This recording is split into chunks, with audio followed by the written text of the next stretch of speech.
Oke Kak. Oke, udah mulai di record ya Kak. Firanda mau Hmm, mau nanya dulu deh. mm-mm. Kakak di mana sekarang stay-nya? Oh, sekarang lagi di Sydney sih. Wow, luar biasa sekali. Berarti Hmm, berapa jam puasanya ya? Sama aja. kita di sini buka puasanya jam 7. Di malam Awal-awal ya. setengah 8 sih, setengah 8 malam. Hmm, Jadi hampir-hampir sama lah. hampir sama ya. Mm-mm. Sahur biasa ya Kak berarti. Kalau Oh, sahur. sahurnya enakan di sini. Kita subuhnya setengah 6. Oh iya. Ya teman-teman yang mau sahur jam setengah 6 boleh ke sini. Nanti bukannya ke Indonesia. Mm-mm. Oke, bohong deh, canda teman-teman. Oke, Kak Vira udah siap ya? Mau share Oke. screen sendiri atau mau dibantu? Oh, boleh. Aku share screen sendiri aja. Oke, aku udah jadiin co-host ya. Oke, makasih Kak Madel. Oke, waktunya 30 menit Kakak, dimulai dari sekarang. Oke, makasih Kak. Iya. Oke, mungkin sebelum kita mulai, izin kan nama aku Firanda Desi. Sebenarnya asalnya tuh dari Bukit Tinggi, Sumatera Barat. Tapi itu di CV ditulis Jakarta Timur karena mau lamar kerja sih waktu itu. Jadi lupa gantinya. Tapi aslinya saya orang Bukit Tinggi, Sumatera Barat, orang Padang. Em, Saat ini lagi menempuh studi Master of Public Health di University of Sydney. Masih semester pertama, baru 2 bulan di sini. Sebenarnya ini untuk materi interview LPDP udah jelaskan dengan sangat sangat sangat sangat lengkap ya sama Kak Dewi. Aku juga bingung ini mau menjelaskan apa lagi. Jadi kita kayak ya udah karena ada waktu ya udah kita bahas lagi aja biar reminder. Tapi sebenarnya overall semua udah ada di materinya Kak Dewi semuanya. Oke, sebelum kita mulai, aku mau disclaimer dulu kalau tips and trick yang ada di materi malam ini bukan yang mutlak atau yang paling benar. Setiap mentor, setiap award di LPDP punya caranya masing-masing dalam menjawab pertanyaan dari wawancara LPDP. Jadi temukan mentor atau temukan saran-saran yang masuk atau cocok sama kakak-kakak dan teman-teman semuanya. Jadi jangan ditelan bulat-bulat gitu. Karena pengalaman aku kemarin adalah saking banyaknya mock up, jadinya terlalu banyak saran dan bingung yang mana yang harus diaplikasikan. Jadi sekali lagi temukan yang cocok aja, jangan ditelan bulat-bulat semuanya karena belum tentu itu cocok karena tiap orang beda kan caranya. Kemudian untuk materi malam ini bersumber dari mentor-mentor, webinar-webinar dan materi-materi YouTube yang aku nonton dari tahun sebelumnya. Referensinya yang nggak bisa aku mention satu-satu di sini. Oke, kita general knowledge dari tes substansi LPDP. Yang pertama location ya. Oh, udah pasti kalau misalnya tesnya online melalui Zoom. Jadi yang harus diperhatikan adalah selain di kameranya harus kompatibel, laptopnya harus kompatibel, sinyal. Nah, ada saran lagi dari aku, yaitu kalau bisa nanti kita harus berada di ruangan tertutup, tidak ada orang satupun di situ. Jadi kalau misalnya ada yang di kantor, pastikan di ruangan yang nggak bisa orang masuk. Nanti di awal interviewnya nanti tuh pasti akan diminta untuk muter kameranya 360 derajat. Jadi pastikan ruangannya juga rapi karena kalau misalnya di kamar dan kamarnya berantakan kan tidak profesional ya. Jadi usahakan berada di ruangan yang profesional. Boleh di kamar, tapi diusahakan kamarnya rapi, jangan ada baju yang kegantung di pintu. Nah, pokoknya pastikan seprofesional dan senyaman mungkin. Kemudian time and duration. Nah, waktu ini untuk waktunya menyesuaikan jadwal masing-masing ya. Nah, tadi aku sempat baca pertanyaan di komentar, itu tanggal 2 April mulai semuanya atau dimulainya 2 April. Jadi kayak setiap orang jadwalnya beda-beda. Ada yang dapatnya cepet, ada yang dapatnya lama. Dulu katanya yang penerima LOE, yang udah ada LOE itu duluan. Tapi ternyata enggak. Yang belum punya LOE malah duluan dulu. Aku termasuk hari kedua apa hari ketiga gitu. Jadi termasuk yang cepet juga. Jadi be aware aja kalau ada isu-isu yang bilang kayak oh yang nggak ada non LOE nanti dapetnya akhir-akhir kok. Jangan percaya karena tidak seperti itu. Jadi itu sangat-sangat random untuk jadwalnya. Jadi pelajarannya adalah kapanpun jadwalnya persiapkan aja dari sekarang. Jadi jangan nunda-nunda, jangan procrastination kayak aku. Terus durasinya rata-rata tuh 30 sampai 40 menit. Ada sih case orang yang 1 jam, lebih 1 jam juga ada. Tapi rata-rata tuh 30 sampai 40 menit. Nah, selain itu yang harus diperhatikan lagi adalah busana. Pastikan sopan dan formal. Jangan pakai baju kaos, jangan pakai hoodie, itu nggak usah. Terus untuk jumlah pewawancaranya nanti ada 3 orang, 1 orang dari akademik, 1 orang dari psikolog, dan 1 orang general atau dari orang LPDP-nya biasanya. Ini untuk general knowledge-nya. Lanjut kita ke list pertanyaan. Kalau di list kemungkinan pertanyaan yang akan muncul tuh ratusan. Ini aku sumbernya, sources-nya, aku udah nggak inget nih dapetnya di mana, tapi aku dapat sources yang dia bikin dalam bentuk table kayak gini, dan ini masih ada halaman-halaman berikutnya. Tapi aku ngasih gambaran aja ini, kira-kira bentuk pertanyaannya kayak gini. Bisa ditanyakan dalam bahasa Inggris, bisa ditanyakan dalam bahasa Indonesia. Kalau ditanyakan dalam bahasa Inggris, maka jawab dalam bahasa Inggris. Kalau ditanyakan dalam bahasa Indonesia, jawab bahasa Indonesia. Kayak yang dibahas Kak Dewi tadi, pertanyaannya itu personal atau pribadi, terus pertanyaan tentang studi kita, sama pertanyaan mengenai nilai-nilai LPDP. Tapi dari sekian jenis pertanyaan ini, mungkin tadi sempat dibahas semua ya sama Kak Dewi beberapa. Tapi aku cuma mau fokus ke 3 pertanyaan. Aku mau bahas 3 ini karena menurut aku ini yang paling penting dari sekian banyak pertanyaan. Yang pertama adalah mengapa kamu memilih universitas atau prodi atau negara ini. Nah, untuk menjawab pertanyaan ini, yang dipastikan adalah latar belakang kenapa kita milih prodi ini. Oke, kalau kita bahasnya luar negeri, berarti alasan kenapa kita milih negara itu. Jadi jadi kayak bisa dibarengin jawabnya sama universitas itu. Misalnya, aku milih The University of Sydney. Kenapa The University of Sydney? Nah, jangan jawabnya karena The University of Sydney adalah kampus nomor 1 terbaik di Australia. Misalnya kayak gitu. Sebenarnya itu nice to mention, tapi sebenarnya alasan utamanya bukan itu. Nah, itu tuh kaitkan sama prodi. Misalnya, karena di University of Sydney memiliki jurusan Public Health yang di mana di situ ada em,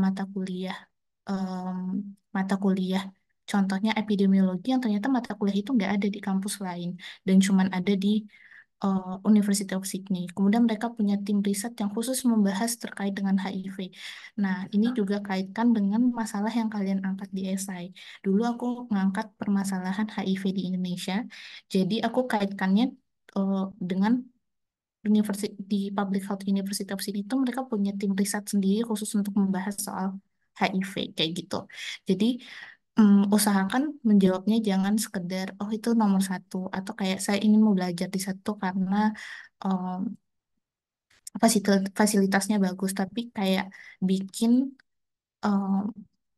hubungan dengan latar belakang kenapa atau masalah yang kita angkat di esai kayak gitu.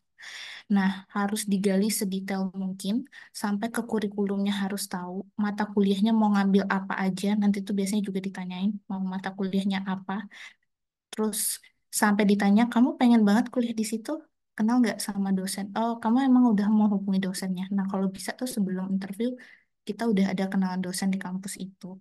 Ini agak terdengar berat ya, tapi kalau saran aku untuk yang mau ke luar negeri, dosen-dosen luar negeri tuh sangat sangat welcome atau sangat eh, mudah untuk membalas email. Jadi ngontaknya tuh nggak sesusah nge-WA dosen di Indo. Jadi kayak email aja mereka. Jadi kayak cari kontaknya di website resminya. Misal kayak Oxford, cari kontaknya di staff Oxford gitu. Terus dapet emailnya, ya udah email aja. Bilang kalau kita tertarik kuliah di situ, minta bimbingannya kayak kayak gitu. Karena ini sangat-sangat bermanfaat. Dan kadang tuh ditagih kayak kamu pengen banget di University of sini ada dosen kenalan nggak ada, jangan bilang ada aja tapi kayak biasa ditanyain ada buktinya nggak, dan kita kadang diminta untuk nunjukin bukti kalau misalnya kita emang udah kontakkan sama dosennya, meskipun kadang email kita nggak dibales, nggak apa-apa. Yang penting tunjukin kalau misalnya kita memang udah nggak email dosennya.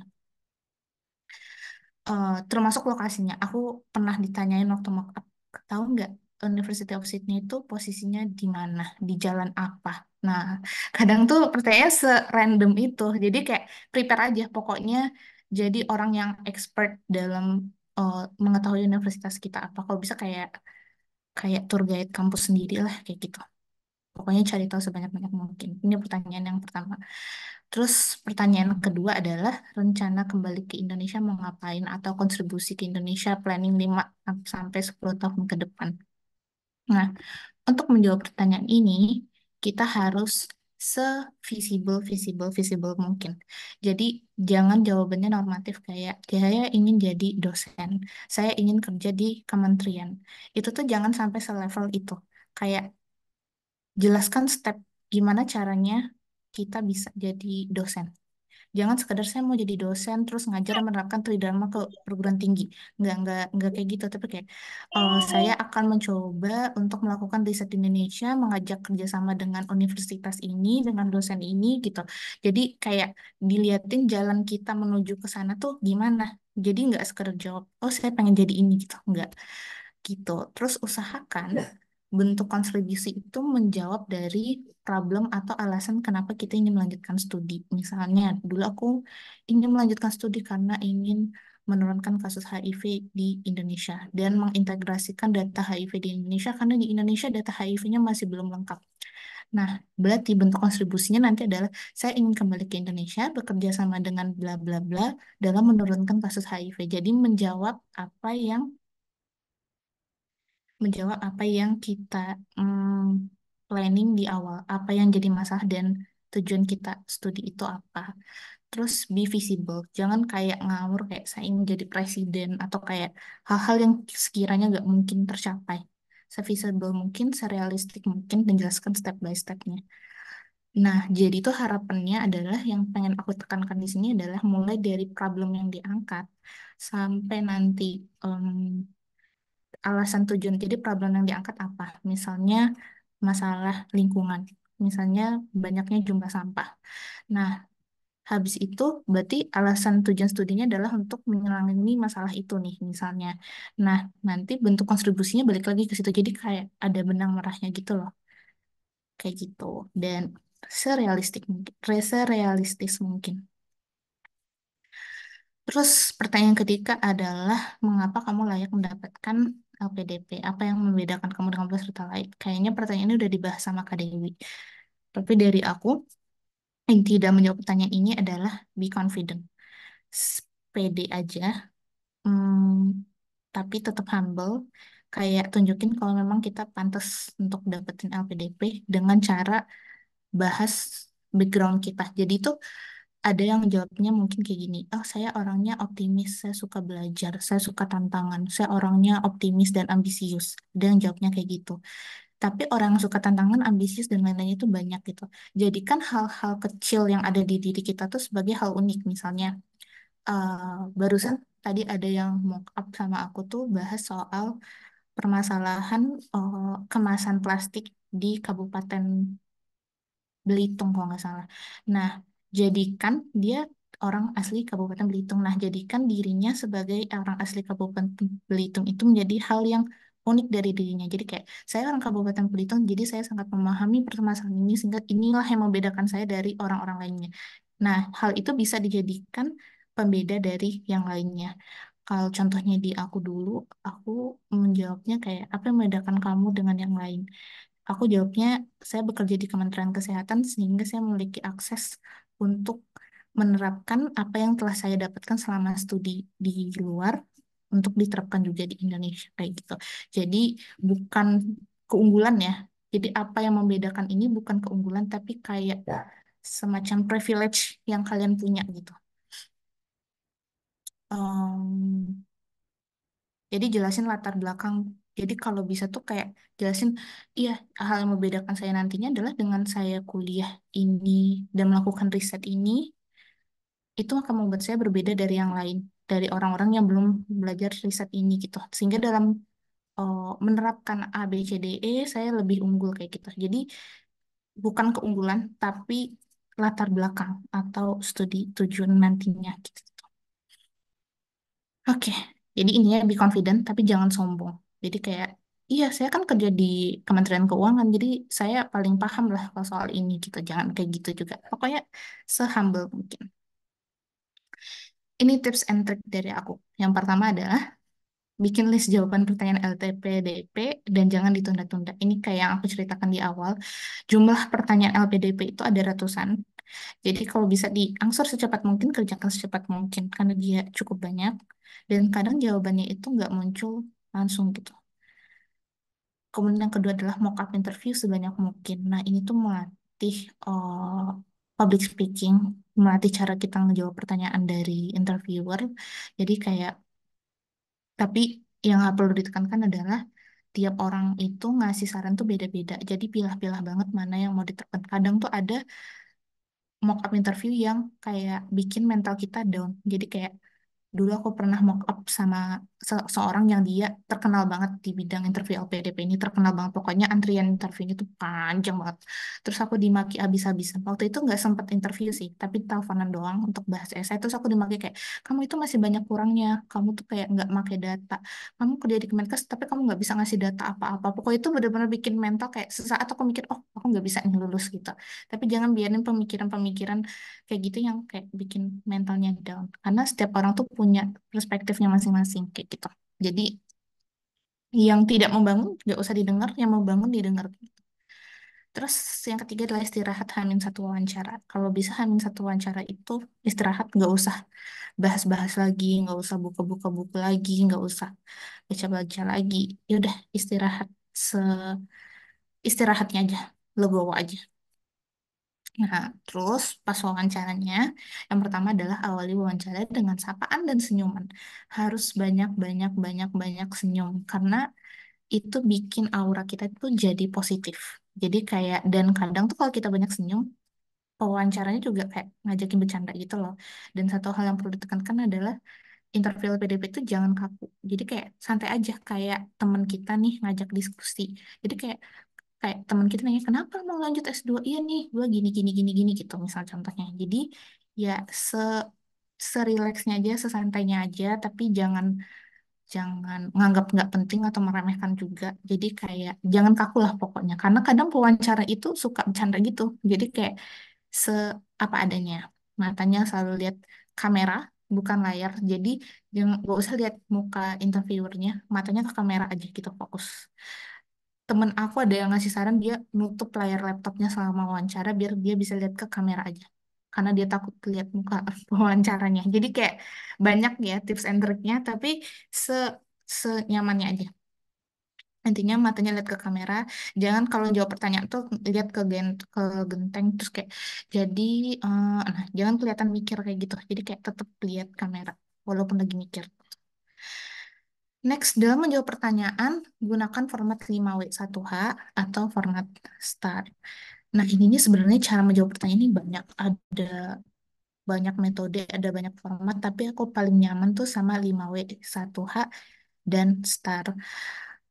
Situation, task, action, dan result. Nah, jadi jawab pertanyaan itu jangan pendek-pendek kayak, di mana mau tujuan studinya? Saya mau lanjut studi ke Master of Public Health di University of Sydney. Terus udah selesai gitu. Misal kayak perkenalan diri, nama saya Firanda, saya dari Bukit Tinggi, saya ingin kuliah di Universitas of Sydney. Nah, jangan sependek itu. Jadi kayak kenalkan nama. Tadi ada yang nanya juga di kolom komentar apa aja yang harus di-mention waktu perkenalan diri. Kenalin nama, terus eh, latar belakang asalnya dari mana, pendidikan S1-nya dulu di mana, tujuan studinya kemana, terus yang terakhir adalah pengalaman. Jadi kayak saya berpengalaman dalam ini di sini gitu. Tapi di-mention aja, nggak usah panjang-panjang. Jadi kayak biar perkenalan dirinya nggak singkat. Perkenalan diri itu idealnya 1 sampai 2 menit. Jadi usahakan memaksimalkan em, perkenalan diri di 1 sampai 2 menit itu. Terus kalau misalnya ditanya eh, hal-hal yang menyangkut dengan pengalaman, jawabnya dengan format start situation, terus tugasnya apa, actionnya apa, resultnya apa. Dulu aku pernah ditanyain. Dulu waktu kerja di clinical research coordinator, vaksin gitu ya. Gimana cara ngajakin orang vaksin? Kan dulu orang nggak mau vaksin, boro-boro jadi subjek penelitian. Oh, vaksin aja banyak nggak mau. Nah, terus jawabnya ya gitu, situation. Jadi dulu tuh gini-gini-gini, terus saya bertugas sebagai ini. Jadi caranya adalah saya mencoba membujuk atau memberikan edukasi gini-gini-gini. Hasilnya tercapailah subjek penelitiannya tuh 1.500 subjek kayak gitu. Jadi formatnya STAR kayak gitu. Lanjut. Nah, jawab pertanyaan dengan singkat, namun menjawab setiap elemen dari metode di atas. Jadi, kalau menjawab pertanyaan tadi aku saranin jangan singkat ya. Jadi jangan pendek-pendek gitu. Tapi di sini aku bilang dengan singkat ya. Karena beberapa orang ada yang jawabnya sampai 3 menit satu pertanyaan dan itu kadang tidak menjawab. Makanya itu tetap stick to rule tadi, 5W1H. Kalau nggak format star kayak gitu. Jadi itu nggak usah panjang-panjang 3 menit, 4 menit. Cukup 1 sampai 2 menit, tapi semua elemennya terjawab kayak gitu. Jadi sekitar 1 sampai 2 menit. Terus dalam menjawab pertanyaan, be confident, tapi nggak arogan. Tetap ramah dan keluarkan emosi positif gitu. Jangan tunjukin pesimisnya. Jadi kayak tunjukin kalau kita pede nih kita dapat, tapi kita juga nggak sombong gitu. Terus kuat-kuatin mental juga. Soalnya dulu ada yang ditanyain, kamu yakin mau kamu cuman gitu doang planningnya terus negara harus ngeluarin ratusan juta buat kalian. Nah itu kan jatuhin mental banget ya. Jadi kayak kuat-kuatin aja mentalnya gitu. Kadang itu cuma ngetes doang kok. Jangan emosional, be profesional. Jangan nangis waktu ditanyain. Nanti bisa sama orang tua ke luar negeri gimana? Bisa pertanyaan kalau orang ke luar negeri paling banyak. Nanti kalau culture shock gimana? Kalau homesick gimana? Jadi itu siapin aja pertanyaannya karena itu ada formatnya kok. Kalau aku nggak salah tuh kayak, iya nanti kalau kangen orang tua bisa video call. Atau kalau culture shock ya saya mencoba mengenali. Itu tuh udah sangat-sangat banyak tuh jawabannya bisa dicek di YouTube pasti banyak. Terus satu lagi yang mau aku jelasin adalah kan durasi wawancaranya itu 30 sampai 40 menit dan itu tuh cuma dari ratusan pertanyaan yang mungkin muncul paling kita dapat itu sekitar 10 pertanyaan. Hmm. Jadi gunakan 10 pertanyaan itu semaksimal mungkin untuk menunjukkan seberapa ingin kita melanjutkan studi gitu. Jangan sia-siakan setiap pertanyaan itu. Jadi kayak kalau bisa tuh padat gitu jawabnya. Terus yang terakhir adalah akhiri dengan kalimat penutup yang berkesan tapi tidak harus puitis. Sebagian orang ada yang mengkutip buku ini, mengkutip dari tokoh terkenal atau tokoh panutannya gitu. Tapi sesimpel kayak kalian menjelaskan kalau misalnya eh, kayak kayak meng-highlight apa yang sudah ada di essay kayak saya menyadari bahwa di Indonesia permasalahan ini sudah cukup urgent. Maka untuk menyelesaikannya saya butuh melanjutkan studi saya. Jadi melanjutkan studi ini merupakan suatu kebutuhan, tidak hanya sekedar keinginan tapi juga kebutuhan kayak gitu. Jadi kayak menekankan ke sebutuh apa atau sedesperate apa kita pengen S2 ini juga harus ditekankan. Sebenarnya untuk pertanyaan dalam negeri dan luar negeri itu hampir sama. Paling pembedanya kadang kita ditanyain dalam bahasa Inggris terus jawab dalam bahasa Inggris. Kayak gitu. Aku rasa cukup sekian dari aku, cukup singkat ya, karena menurut aku sisanya udah dijelasin sama Kak Dewi. Mungkin biar waktu tanya jawabnya juga panjang, aku balikin ke Teh Medeo. Makasih.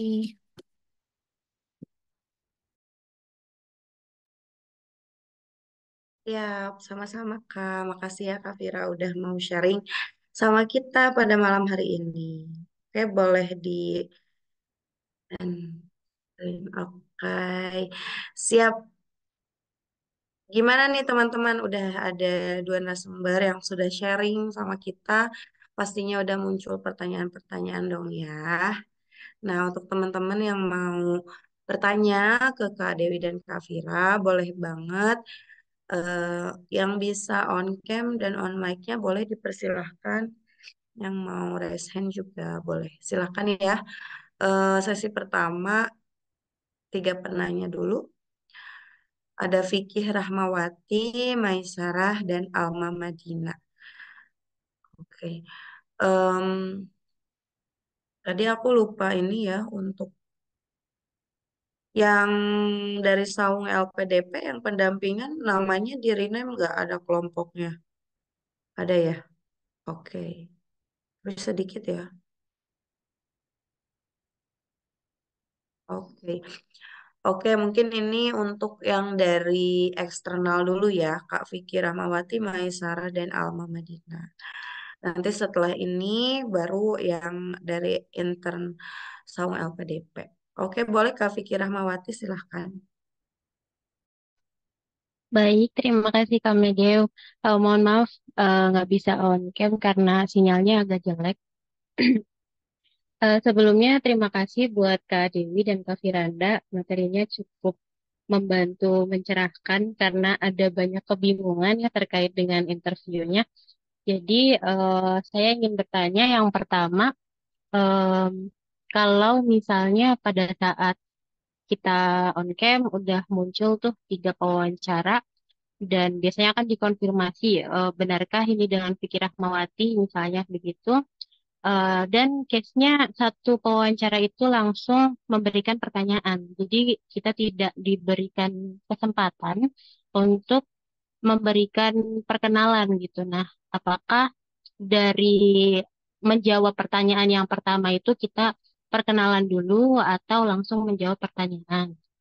Itu yang pertama. Kemudian Eh, yang kedua juga berkaitan dengan yang pertama terkait dengan closing statement. Jadi biasanya juga ada pewawancara yang memberikan pertanyaan terakhir, udah tuh kita nggak diberikan kesempatan untuk silakan ada closing statement atau pertanyaan gitu. Enggak. Nah, gimana kita menyikapi hal ini gitu. Kemudian, mohon maaf, ada 4 ya Kak.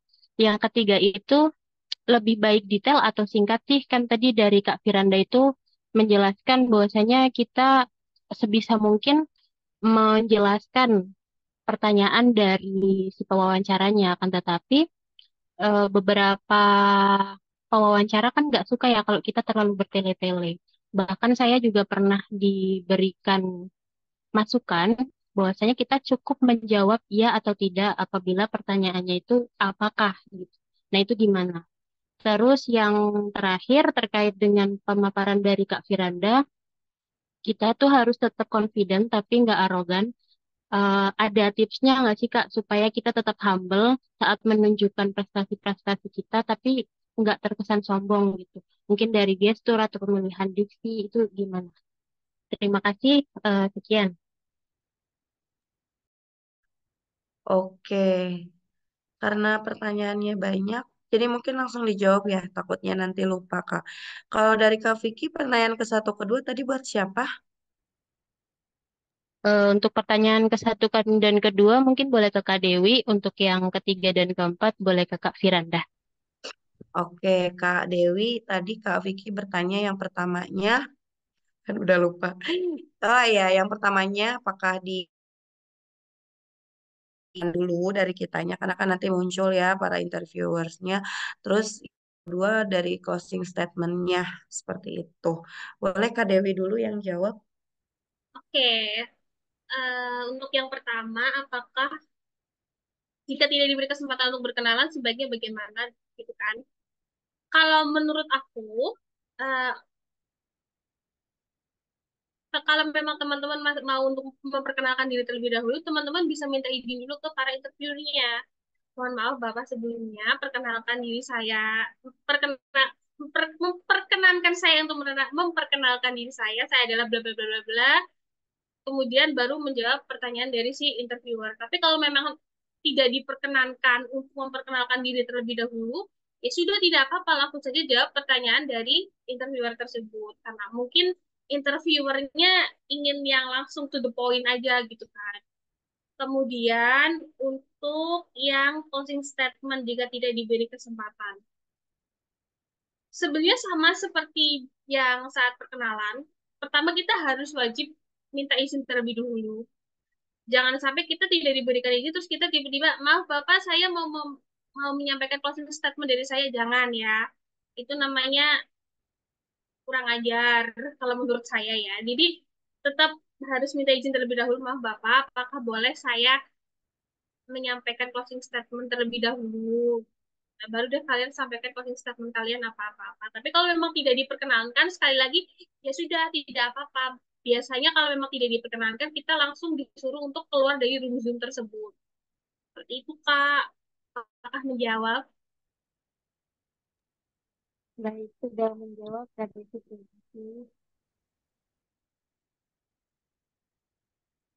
Gimana? Sorry, kok nggak jelas? Oke, Sudah tadi terjawab, Kak. iya. Terima kasih. Oke. Tadi sama yang closing statement ya Kak Dewi. Hmm. Oke.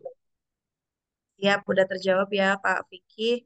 Kemudian pertanyaan ketiga, ketiga dan keempat untuk Kak Vira. Tadi yang keempatnya itu bagaimana caranya kita tetap humble agar tidak terlihat arogan. Yang ketiganya tadi apa Kak Vicky? Lebih baik detail atau Oh singkat, ya, Kak? lebih baik detail atau singkat. Boleh Kak Vira? Jadi menurut aku untuk menjawab pertanyaan itu detail, singkat. Jadi gimana caranya detail dan singkat itu adalah stick to W 5W1H atau STAR. Jadi contohnya sekalian menjawab pertanyaan Kak Dina Yuda di kolom komentar ya. Misalnya ini STAR. Contohnya adalah ditanya Kemenak bertanya Mbak gimana Mbak pengalamannya dulu waktu di ini, waktu di jadi peneliti vaksin, gimana cara merekrut orang kan orang males vaksin. Nah problemnya itu cara menjawab adalah dengan format STAR. Nah jawabnya gini, S-nya dulu situationnya adalah iya di waktu itu saya kesulitan nih mencari subjek penelitian. Nah kemudian eh, itu situasinya, tasnya adalah, nah saya ditugaskan untuk merekrut orang sebanyak mungkin. Kemudian actionnya adalah, nah untuk meningkatkan jumlah peserta subjek vaksin, maka saya membuat promosi dengan menjelaskan atau mengedukasi bahwa nanti subjek peneliti akan mendapatkan pantauan dari dokter paru khusus. Nah, akhirnya inilah yang menarik minat para masyarakat untuk menjadi subjek penelitian. Karena kalau vaksin umum kayak Sinovac, mereka nggak dapat pantauan dari dokter selama 1 tahun. Nah, ini dapat pantauan khusus dari dokter paru yang ada di Bukit Tinggi waktu itu selama 1 tahun. Itu actionnya. Resultnya akhirnya saya bisa merekrut 1.500 subjek. Jadi itu versi singkatnya. Jadi nggak usah ceritanya kemana-mana kayak dulu tuh saya kerjanya ada ini, terus ada ibu-ibu dia nggak mau itu vaksin, terus saya akhirnya kasih bujuk-bujuk. Nah itu kan nggak usah ya, nggak penting. Jadi inti-intinya aja. Jadi situasinya apa, tasnya apa, actionnya apa, resultnya apa, atau pakai format em, 5W1H juga bisa. Misalnya kayak dulu apa sulitnya kerja di Kemenkes. Misalnya jelasin dulu problemnya apa. Misalnya iya dulu ada problem ketika direktur direktur pencegahan penyakit menularnya tidak bisa berkenan hadir dalam satu acara yang diundang. Itu problemnya. Kenapa? Karena dia ada kesibukan lain. Terus akhirnya how-nya bagaimana? Jadinya akhirnya saya mengundang tamu lain kayak gitu. Jadi kayak formatnya itu ada untuk menjamin dia singkat, padat, tapi menjawab kayak gitu. Oke, pertanyaan yang terakhir, yang kedua tadi ham, eh, gimana caranya pede, confident, tapi tidak arogan, tetap humble. Nah, caranya adalah dalam menjawab pertanyaan, selalu tersenyum, awali dengan senyuman. Itu tuh bisa bikin kesan kalau misalnya kita orangnya ramah gitu. Jadi kayak senyum, oh dulu alhamdulillah Pak, saya dapat kesempatan beasiswa waktu S1, beasiswa eh, apa ya dulu, PPIA. Dulu Pak. Pokoknya saya dapat beasiswa bidding misi Pak dulu, alhamdulillah. Kemudian alhamdulillah saya juga lulus dengan predikat cum laude Pak gitu. Tapi sambil senyum gitu, kayak nggak sombong gitu. Aku rasa tuh cukup ini ya, dengan senyuman, terus jawabnya dengan ramah, ngangguk-ngangguk gitu. Rasanya itu bisa menunjukkan gestur kalau misalnya kita bukan orang yang sombong. Jangan judes lah, jangan jutek. Pokoknya seramah down to earth banget lah intinya. Oke, next Kak Medi, mudah-mudahan terjawab ya Kak Vicky. Oke, Baik. Kak Terima Vicky. kasih, Kak. Udah terjawab ya berarti ya. Oke, sekarang yang bertanya adalah Kak Maisaroh. Ada Kak? Mohon maaf, saya dari internal tahu nggak? Apakah boleh ditanya Oh sekarang ya, atau? boleh, boleh, boleh. Tadi kirain bukan. Boleh, boleh Kak. Oke, terima kasih Kak. Ya, Izin bertanya khususnya buat Kak Dewi Setiani. Jadi kalau saya itu kan dari pendidikan teknik mesin, terus ingin lanjut ke teknik mesin murni. Nah, lihat dari backgroundnya Kak Dewi pun sama dari pendidikan ke manajemen. Jadi kayak lintas jurusan dikatakan seperti itu. Nah, apakah dari Kak Dewi ini ada tips dan trik atau apakah juga pernah ditanyai oleh interviewer terkait hal tersebut, Kak? Terima kasih.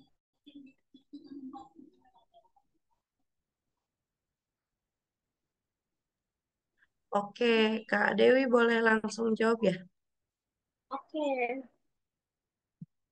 dari pendidikan ke murni, apakah pernah ditanya? Tentu, aku waktu interview yang paling ditekankan itu adalah saat pemilihan jurusan.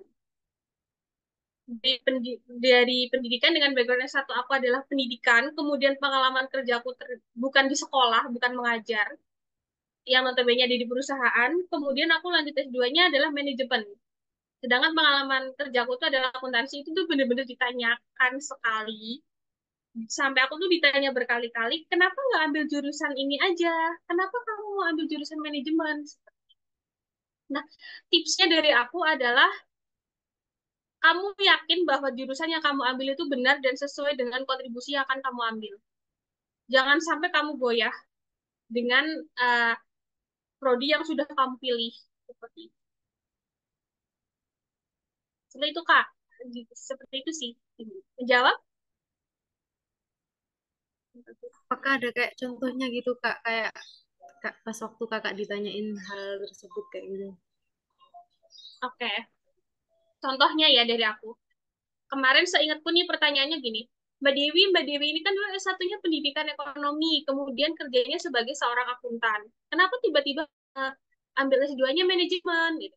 Aku jawab aja, baik Ibu, berdasarkan dari masalah yang saya lihat di lingkungan saya bahwa di lingkungan saya itu tuh masalahnya seperti ini dan membutuhkan solusinya seperti ini.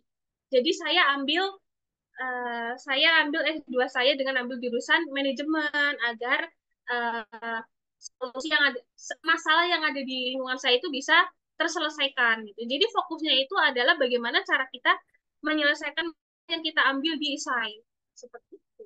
Dan rencana kontribusi kita tuh itu.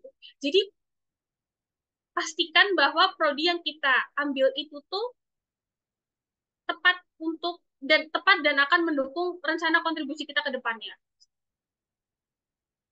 Itu Kak. Bagaimana? Cukup kalau dari saya, Kak. Terima kasih Oke, banyak. sama-sama. Oke, pertanyaan kedua dari Kak Maisara sudah terjawab ya oleh Kak Dewi Setiani. Pertanyaan ketiga dari Kak Alma Madina. Silakan mau bertanya pada siapa dan apa pertanyaannya ya? Mungkin kedua-duanya kali ya kak ya. Eh, Boleh. Pertanyaanku tuh, let's say misalkan kita experience-nya itu mostly di sektor private atau swasta atau MNC gitu kak, atau multinational company. Most likely mungkin ini teman-teman yang di rumpun sosial kali ya.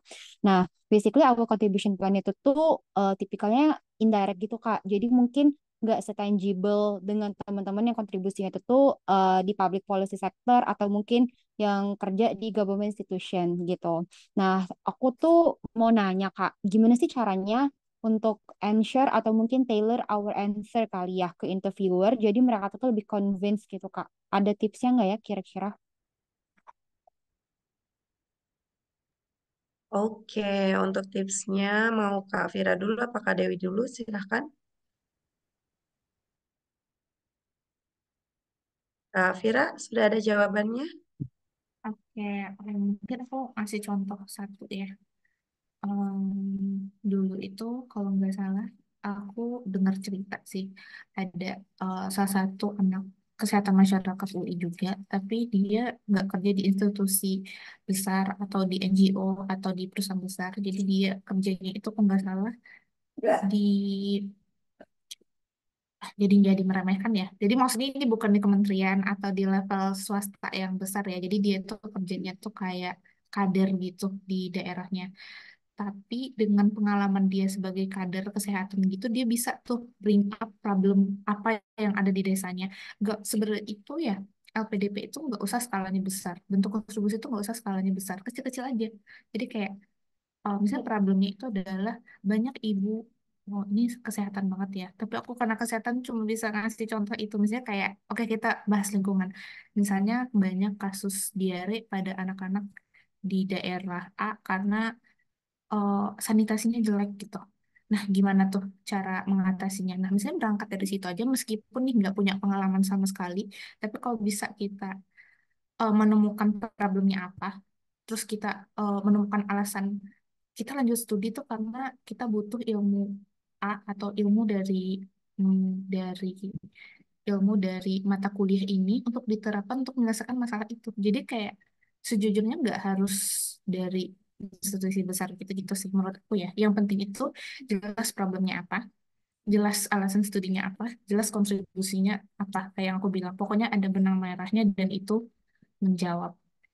Semakin kecil skopnya malahan semakin bagus karena semakin detail gitu.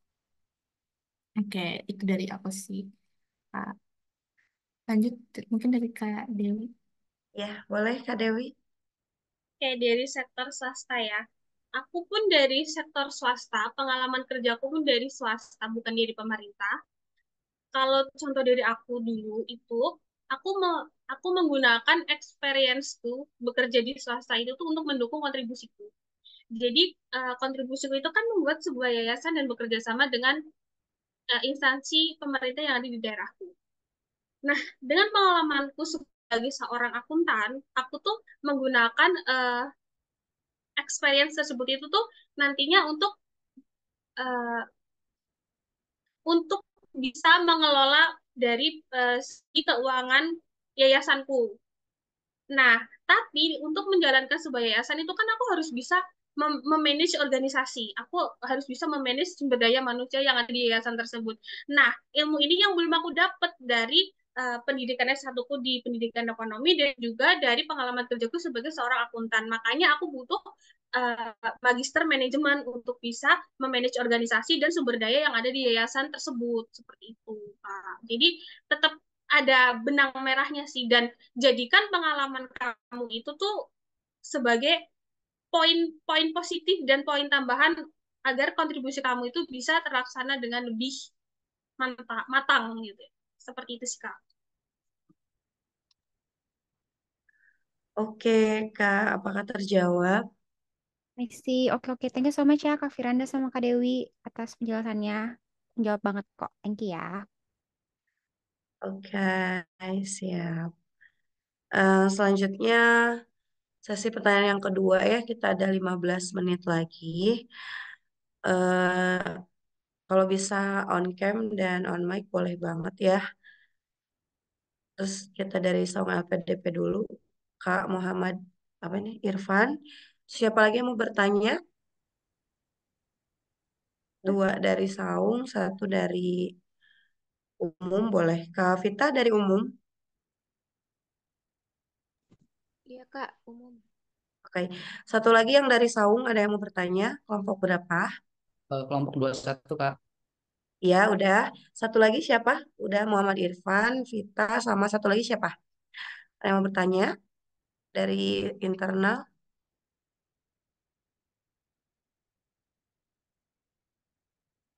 Gak ada. Oke, Kak Siti Jualia. Oke, Muhammad Irfan dulu, lalu Kak Vita dan Kak Siti ya.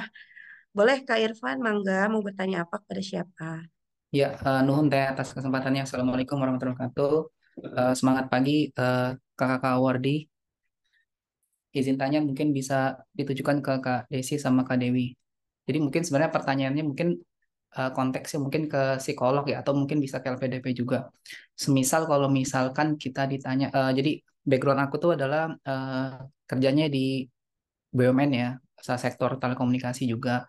Nah, pastinya kan di sana jenjang karir itu kan sangat berpengaruh ya.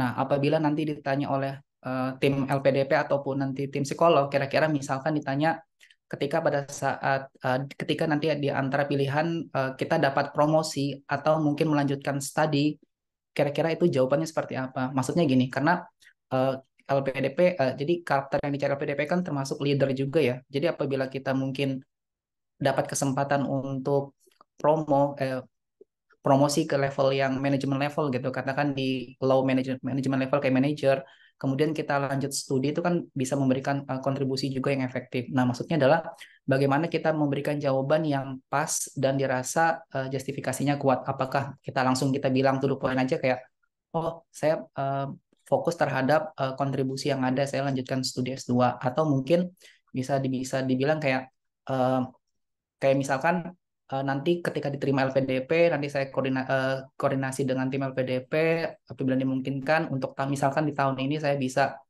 delay dulu studinya, kemudian fokus untuk di karirnya, kemudian di tahun depan bisa melanjutkan untuk submission di universitasnya. Mungkin itu sih kurang lebih. Terima kasih. Oke, siap.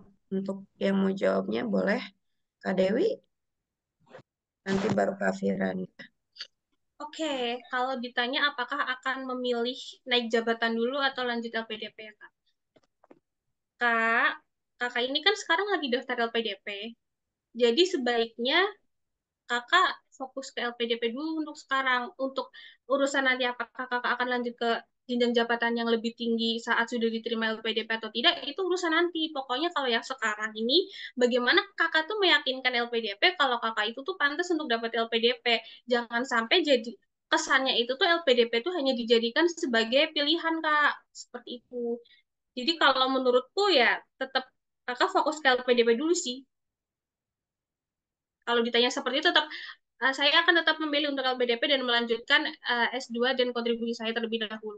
Kalau untuk nanti teknisnya ke depan setelah lolos LPDP kakak mau lanjut ke jenjang ke naik jabatan dan yang lain-lain, ya itu nanti dulu sih Kak. Sekarang fokus ke pendaftaran LPDP dan bagaimana kakak lolos LPDP. Seperti itu Kak.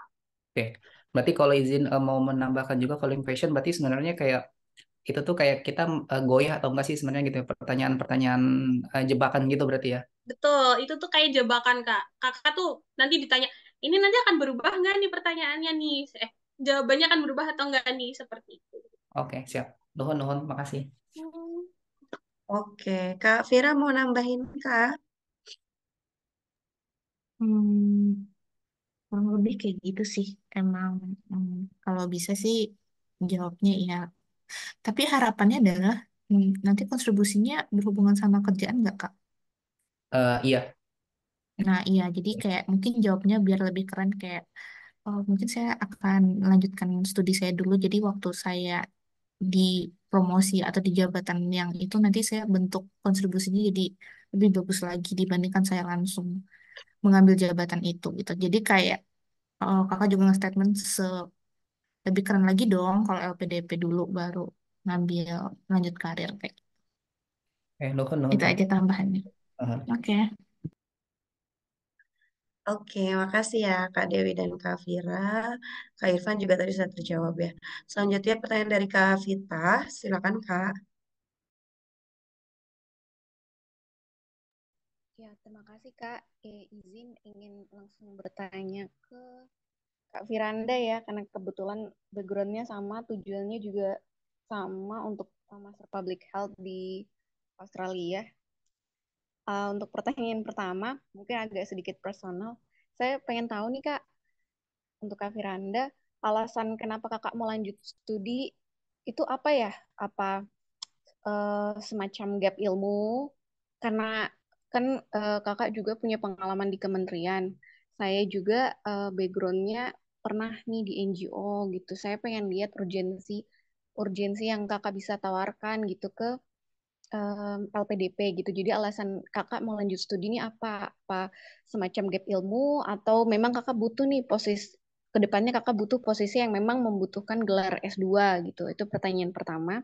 Kedua, untuk question nanti apakah mungkin ya ditanya about riset riset plan gitu. Untuk kakak sendiri, kakak ambilnya coursework atau by research gitu. Terus untuk riset plan-nya itu Kalau misalnya kita ngambil coursework, saya udah nanya-nanya nih, katanya sebelumnya di hour sebelumnya, katanya kalau coursework bisa juga ditanya tentang riset plan terkait riset apa nih yang pengen dilakukan. Padahal kita kan pengennya coursework gitu. Dan kemungkinan nanti tidak akan mengambil riset untuk mata kuliahnya.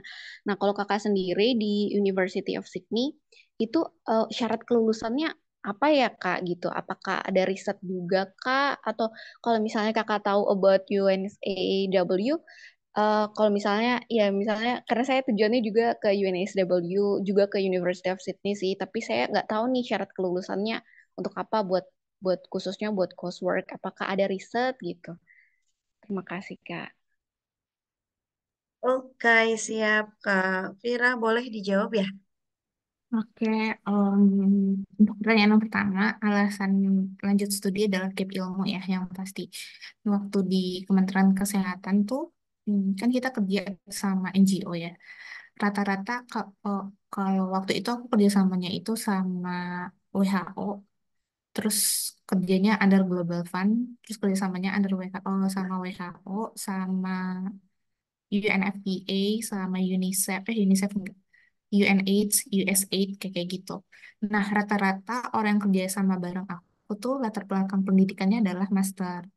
Jadi, dan rekan kerja aku yang sesama aku juga rata-rata master. Jadi tuh waktu itu berasa banget beda, emang kayak kurang banget gitu. Jadi emang kayak berasa, oh untuk ngelanjutin dan mulai berasa ada problem-problem selama kerja tuh yang menurut aku tuh permasalahannya nggak bisa selesai dengan kayak emang butuh studi gitu loh. Nah, jadi aku waktu itu ngangkat permasalahannya adalah di Indonesia itu data kesehatannya masih tidak terintegrasi ya. Jadi kayak kalau pernah dengar satu sehat, nah kan pengen diintegrasiin ke satu sehat, tapi problemnya aja di Indonesia itu data, dulu aku ngangkatnya HIV, datanya nggak representatif. Jadi kayak data HIV di Indonesia itu nggak nge-input data peserta HIV yang ada di rumah sakit swasta. Padahal rumah sakit swasta tuh pasien HIV-nya lebih banyak daripada yang negeri gitu. Jadi kan nggak represent. Jadi itu isu yang aku angkat ya. Jadi kayak ya berputar sekitar itu. Nah, emang benar waktu ya question yang keduanya tadi adalah gimana oh riset kan namanya tadi ditanya riset Betul. gitu. Aku di Sydney ngambilnya coursework, tapi emang sempat ditanyain ada planning buat riset nggak gitu. Untuk lulusan di University of Sydney, coursework-nya bisa yang penting 72 credit point. Mau nanti riset, mau nanti kayak magang gitu, atau nanti kayak capstone project itu kayak PBL atau KKN gitu. Nah, ada 3 cara untuk lulus gitu. Jadi tinggal milih sih, nggak harus riset gitu. Jadi waktu itu aku pas ditanyain, aku bilang aku ngambil eh, yang penting di University of Sydney itu lulus 72 kredit poin. Nah, saya udah planning untuk ngambil magang sebagai syarat kelulusan saya. Jadi saya memang tidak ada planning di risetnya. Jadi kayak mention aja kalau misalnya kita emang gak ada riset. Tapi kalau misalnya nanti diajakin riset selama di sana, ya saya tertarik riset di bidang HIV. Tapi kita nggak punya proposal atau apapun. Tapi kan cuma bilang tertarik aja gitu. Jadi waktu itu aku jawabnya kayak gitu aja. Itu di University of Sydney. Di UNSW, aku kurang tahu ya, soalnya aku nggak pernah riset di NSW juga, jadi aku takut salah jawab. Nanti jadi mending coba di kontak em, yang emang public health di UNSW kayak gitu. Apakah sudah terjawab Kak Vita? Oh ya, izin satu kali pertanyaan lagi. Untuk magangnya itu dalam SKS juga Kak atau di luar SKS itu Kak? Masuk SKS, jadi itu kayak dia kan 72 kredit point gitu. Totalnya itu kalau nggak salah tuh ada yang wajib 36, jadi bagi-bagi gitu. Nah, dari yang 3 itu tuh SKS-nya itu 6. Jadi pilih magang itu 6 SKS. Riset itu lebih gede 12. Kalau riset 12, kalau yang kayak PBL itu juga 6. Jadi kita maunya atau yang riset kayak gitu. Oh, oke. Bedanya PBL sama magang apa ya Kak? PBL itu kayak project aja, bisa kayak bikin intervensi, bisa kayak pengabdian masyarakat, nggak harus riset, atau bisa bentuknya riset tapi nggak ada publikasi. Kalau riset itu yang benar-benar kita riset terus ada publikasinya, bedanya itu. Jadi kalau yang PBL aku bilang tuh istilahnya di sini apa ya, capstone project. Jadi kayak capstone project itu kayak ikutan project aja gitu. Jadi projectnya bisa dalam bentuk apapun, bisa promosi dan edukasi, banyak lah, tergantung dosennya. Oke, siap Kak. Terima kasih banyak. Sama-sama. Oke, sudah terjawab ya, Kak Vita ya. Terakhir ya, untuk teman-teman yang raise hand, mohon maaf karena waktu kita terbatas ya sampai pukul 10. Jadi nanti yang belum ada kesempatan bertanya live, teman-teman bisa nanya mungkin by DM ke Kak Dewi dan Kak Firanda ya di Instagramnya beliau-beliau. Nah, untuk pertanyaan terakhir dari Kak Siti Jualiah, silakan Kak ditanya kepada siapa pertanyaannya apa? Baik, terima kasih sebelumnya Kak Medeo atas kesempatannya. Siti izin bertanya kepada Kak Firanda. Tadi itu sempat Kakak bahas terkait down to earth banget gitu ya kalau jawab wawancara. Namun sebelumnya Siti pernah mock up dan di latihan mock up tersebut dengan mentor itu mentor memberi saran begitu. Jangan terlalu down to earth gitu katanya. Jangan terlalu humble, coba tolong direalistiskan gitu. Padahal sebenarnya realistisnya Siti itu ya memang seperti itu gitu. Jadi tolong pencerahannya dari Kak Firanda gitu harus seperti apa eh, yang diterapkan nantinya kalau di interview. Terima kasih Kak. Oke, sama-sama, Kak. Boleh Hmm, Kak Fira langsung jawab aja. Gimana ya? Itu balik lagi ke disclaimer kita yang di awal, Jam satu, kalau setiap mentor punya caranya masing-masing ya. Soal down to earth yang aku bilang tuh, mungkin aku balik lagi ke konteksnya. Bisa jadi kakak kayaknya eh, orangnya nggak muluk-muluk gitu. Misalnya kayak, ya saya kalau lulus alhamdulillah, kalau enggak juga nggak apa-apa Pak. Nah, kalau itu kan sangat down to earth ya. Nah, jadi maksudnya bukan down to earth yang kayak gitu. Jadi kayak kalau ditanya, kalau kamu nggak lulus gimana? eh saya cukup sedih dan cukup sedih Pak, tapi saya akan mencoba mengevaluasi diri saya dan akan mendaftar tahun depan, menunjukkan ambisius kita gitu. Maksud aku down to earth itu jangan nyombong yang kayak, ya Pak, saya tuh kerja di Kementerian Keuangan, jadi saya tuh udah terbiasa sih nge-handle kerja-kerjaan itu. Saya juga pernah ketemu sama Bu Sri Mulyani, udah biasa kerja sama Bu Sri Mulyani. Nah, yang kayak gitu, jangan gitu. Down to earth yang aku masuk tuh bukan pesimis. Jadi mungkin down to earth itu mungkin cara penyampaiannya ya, bukan kitanya gitu. Menurut aku gitu, Kak. Mungkin boleh diceritain saran dari mentornya atau Kakak dalam konteks apa dibilang down to earth banget, jangan kayak gitu. Oh, waktu itu saya ditanya gitu ketika Hmm. jadi peserta interviewnya apa saja kontribusi yang sudah pernah kamu lakukan selama S1. Eh, Siti jawab eh, sebelumnya kontribusi saya masih sedikit, namun Nah, Siti jelasin gitu, bla bla bla bla bla, gitu Kak. sebenarnya, nah itu, ini ada gimana ya cara ngomongnya Kak Medio. Jadi kayak gini, kita tuh kayak harus sedikit menyombong, tapi dengan cara down to earth. Jadi gimana ya, susah menjelaskannya. Itu kayak jangan dibilang sangat pengalaman saya sedikit Pak, jangan kayak gitu. Tapi kayak kalau kakak bilang pengalaman kakak sedikit, berarti kakak nggak bangga sama diri sendiri, nggak bangga sama kontribusi yang udah dimiliki. Jadi kayak harus bangga dulu nih ke diri sendiri. Oh saya hebat, saya keren. Ini kontribusi saya walaupun kecil, walaupun cuman sesimpel, aku tuh pernah baca kontribusinya tuh sesimpel, ya saya buang sampah pada tempatnya gitu. Itu tuh, tapi dia menceritakan itu bangga, saya tidak pernah buang sampah sembarangan gitu. Tapi dia menceritakan dengan bangga gitu. Tapi bukan dengan sombong. Nah, itu yang aku maksud tetap down to earth, tapi tidak pesimis. Jangan jangan menghina diri sendiri, jangan terlalu ya gitu. Itu kalau kontribusi saya masih sedikit, itu namanya menghina diri sendiri, jangan. Boleh mention aja, Kak, nggak apa-apa. Ya, Kak. Jangan jangan down to earth yang kayak gitu maksud aku. Oke, Kakak takut sekarang aku jadi paham kenapa kelewat mentornya bilang sombong. itu. Oke deh, sip. Makasih Kak. Sama-sama. Oke, udah banyak sekali ya ilmu pengalaman-pengalaman yang udah di-share nih sama Kak Dewi dan Kak Firanda. Menarik sekali ya teman-teman. Mudah-mudahan ini menjadi semangat tambahan teman-teman semakin menyala lagi teman-teman untuk mempersiapkan nanti interview LPDP yang sesungguhnya.